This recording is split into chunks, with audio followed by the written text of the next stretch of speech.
Ang palaka at ang daga. Ang palaka at ang daga ay matalik na magkaibigan. Ang tawag nila sa isa't isa ay manayu o mayumi.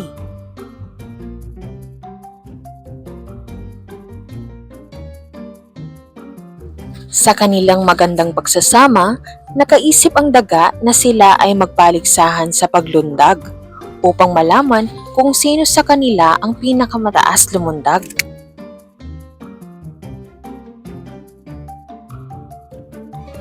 Doon sa bahay ni Walu, aakyat tayo at lulundag. Umakyat sila sa pinakamataas na bahagi ng bahay. Ang unang lumundag ay ang daga at sumunod ang palaka. Ngunit nang lumapag ang palaka, nabali ang kanyang paa.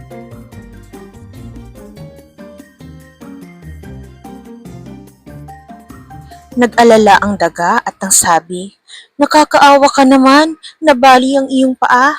Halika, kakargahin kita sa likod ko at hahanap tayo ng manggagamot."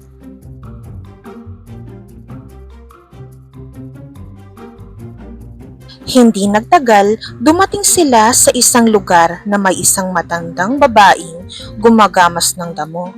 "Ale, maaari mo bang ayusin itong nabaling paa ni Manayu?"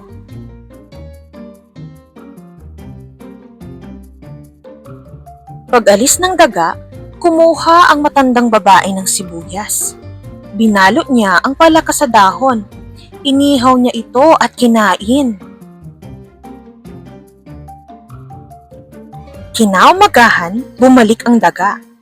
Hindi ko naayos ang paa niya dahil kinain ko na siya kahapon.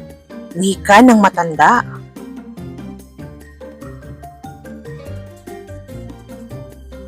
Nalungkot at nagalit ang daga.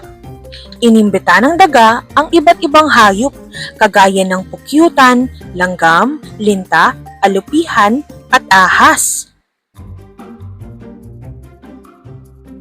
Nilusob nila ang bahay ng matanda.